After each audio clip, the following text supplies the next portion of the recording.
Koutou mātou waka, ko te rangi Māori e. Kia hoi e orunga, ko puna te aroha. E oi ono rā, I haere mai ai. Ko te ara whananga, kei mamao rawa e I.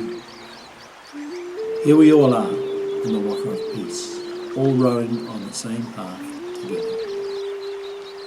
And a spiritual lifeblood to many Taranaki Māori, the Waiwhakaiho River is also the source of New Plymouth's water supply and a playground for hundreds of kayakers, swimmers and recreational fishers. Now it's the focus of a Massey University Living Lab project, which aims to collect these diverse experiences of the river and capture them in a digital artwork. Our Taranaki reporter Robin Martin has more. Jane Richardson is co-manager of the Sharing the Waiwhakaiho project. An expert in the formation of rivers, Dr. Richardson says one of the aims of the Living Lab approach is to get people from diverse backgrounds to collaborate on a single project. And so the Living Lab, I guess, is taking that idea that we have to work across boundaries in order to co-create new knowledge, which is what is going to be ultimately solve some of our biggest issues. Well, I guess at the heart of it, it's about sustainability of the Waiwhakaiho River. Sharing perspectives, different knowledges. We've framed it as telling stories. So if I asked you, what does the river mean to you, what would you answer? The early years of my life. Yes. Because we did everything there. There were steeplejacks along the edge, in the bush. We'd swing on that and we'd go eeling, we climbed over it, we paddled up the river, we did everything in the river. And sometimes Mum would make us 2 or 3 sandwiches and we'd go over, we'd spend all day there. And I'm quite sure, I know I'm being old fashioned, but a lot of our old ways I'm sure are better than what we've got now. But my life nowadays has got too fast for me. Yes. But the river is very special, especially the Waiwhakaiho River. It's almost like a presence there because it's always there. The noise is always there. You can also see the moods of the river. Sometimes it's very slow and calming, and other times it's a raging river. My sculpture is usually the female form, with the andesite, which comes in round boulders. You're already kind of guided in a way of making sensual round curves, so it really suits the work that I do, the female round curvy forms, ideal for the Taranaki andesite boulders that I can find here. So there's the Waiwhakaiho River flowing off Egmont National Park in the pristine forest, coming down through the lowlands of the volcanic ring plain, where the excellent volcanic soils are farmed, principally with dairying, but with a bit more horticulture towards the coast, and down to the river mouth, where there are some keen white baiting facilities. We see a river catchment which holds a myriad of resources, including native fish, which may be enjoyed by all with the different opportunities that are provided from tramping in the national park right through the production sector and to enjoyment at the coast. The river and the mountain, I find them both very therapeutic and just calming. It's just always been a part of my life. So, had one big swimming hole we liked swimming in. We always had to check it after every flood to make sure the stones and boulders hadn't moved, because when the river flooded, we'd lie in bed at night and you could hear the boulders rolling down the river, and it would just sound like thunder, continuous thunder, but it was the stones in the river. The major events in the Waiwhakaiho catchment have been watery flows of volcanic sediment that we call lahars. And these can be both coarse bouldery but also sandy, muddy events involving flowing water.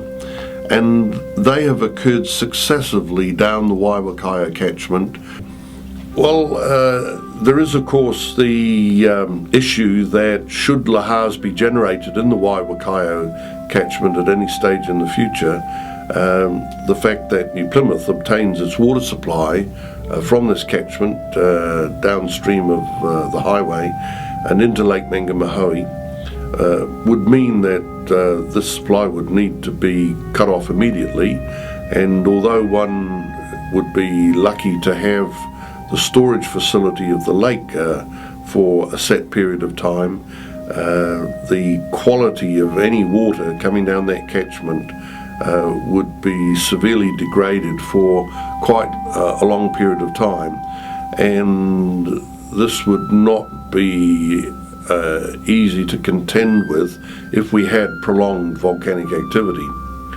Up until the year 1755 AD, when we think the last major eruption occurred, there is a 66% chance of Mount Egmont or Mount Taranaki having an eruption in the next 50 years.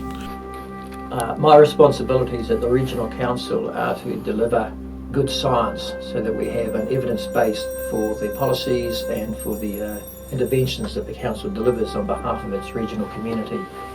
And so in terms of the Waiwhakaiho River, I'm involved with, first of all, ensuring that we know what the river itself is like in terms of its health, in terms of its water quality measures. And secondly, I'm involved in addressing or working with the people who use the river. We didn't have tummy bugs, we didn't get all sorts of things like this, we just had pure water out of the river. And then when they started putting whatever it was in the New Plymouth water supply and trying to fix that up, we had relatives coming out from New Plymouth with half a dozen or so Containers. what do you call them? You know, half G's. Half G's. Yeah, and going down to the river and filling up with water and take home. They'll be back again next weekend for another lot. What people don't perhaps appreciate or realise is that already there's actually twice as much vegetation, scrub and forestry along the banks of the river outside the National Park as is present inside the National Park. Farmers have already been very busy fencing and planting along the banks of the Waiwhakaiho. And over the next 5 years we anticipate seeing that completed. So we're talking about 900 kilometres, more or less, of fencing and planting by the farmers on a voluntary basis to enhance the river and to reduce their impact. For me, it's a spiritual time. It's always moving. It's evolving. Obviously that noise which can resonate rhythms, and the next day or when we get home from a river trip, I feel jaded, but I feel revitalised in terms of having that experience on the river. I think there's a generation of people that the safest way for their kids to use the river is to not let them go down there, but they'll get to an age, in my belief, that they will go down there and they will need to have the kete, if you like, of skills and knowledge. I hope that it hooks them into the fun side of the river and a new pursuit in terms of kayaking or rafting. There's some great sort of Maori folklore tales about the mountain too. Where they see there was a pa down at the bottom of Alfred Drive, what is now Hince's property, and the Maori people used to go up the river, up the mountain to get this red ochre dye for their tattooing and that. And if they happened to get caught overnight, they usually died. Those springs come from deep down underneath the mountain, and there are kokowai deposits, ochre deposits of a orangish colour.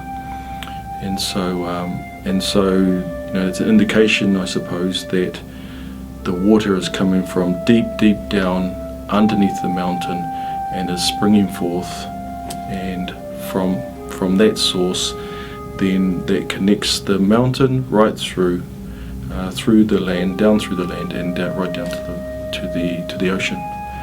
My husband had a friend, chap there with a big drag line, because we had a big swamp in the middle of our place, and he was digging there one day, and I took the lunch back to the men, and this digger driver was a Part Maori guy, and Bill got talking about it too, and I know somewhere, I don't know where it is now, but I've got a Mary handle, the top end of it, the carving on it and that, and that's supposed to have come out of our swamp beforehand, and Bill was telling old Sid, this was the driver, about it, and he got very quiet, and he went as white as a sheet, and he felt crook, and he had to go home, and he wouldn't come back and get on the digger again in the swamp. Yes. Because he reckoned that if it was a Mary handle, it was a chieftain's handle, and he'd died somewhere, and when they died, the rest of them broke the handle, and it was buried, and it was dug up in a big swamp. Oh, right.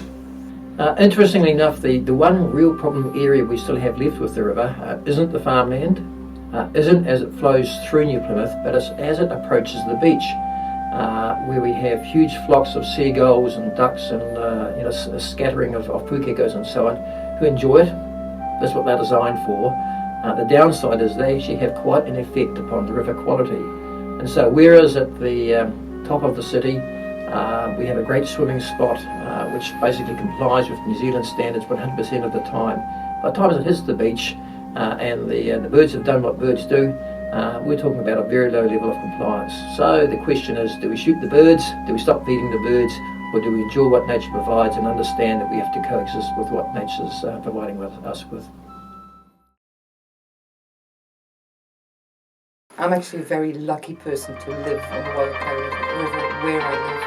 The view just over the river is beautiful. I love going down to the beach. We have a little beach there with a dog and just going for a swim in summertime is lovely. When I'm working, it gets too hot, so I just walk down with the dog, have a swim, and then go back to work. It's very, very nice. Walking through the long grass as well, it's almost like you're on an adventure, just going all the way down, and then you come to the river with the beach. Beautiful. No, if I spend a lot of time on the river or the whole day, I'll come home and my eyes have actually turned a different shade of blue, and I don't know what that's about, but I certainly feel re-energised and that from spending time on the river. Yeah, the name of our awa Waiwhakaiho is connected to Taranaki, to the maunga, to our mountain.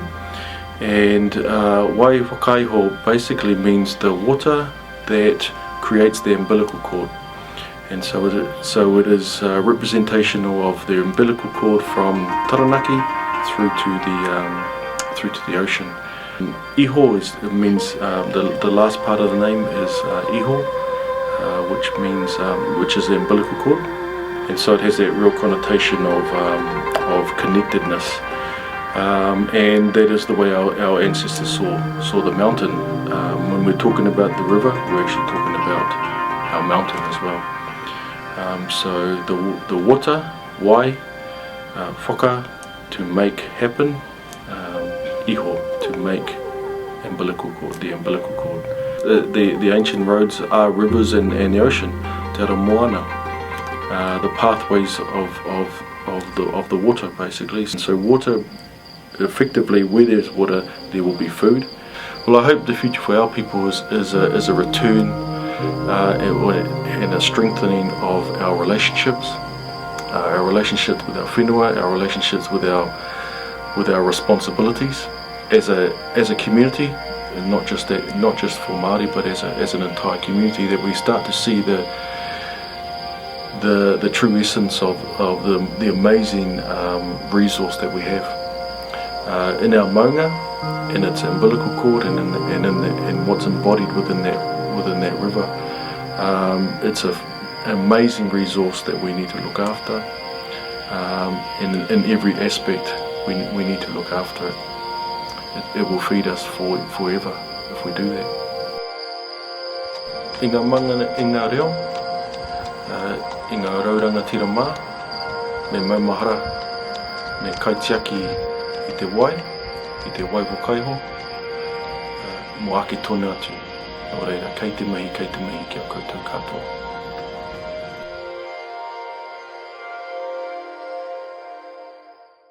Water finds a river, and rivers meet at the sea. I'm paving out your journey, for its journey lives on in me. Water, water, head before being you. Holding memories in our rivers, red and blue. Filtering through on your rise and fall. Blood of this land binds us to it all. Shelter, take home in me. Bringing those loved and lost to bless our company. Your journey lives on in me.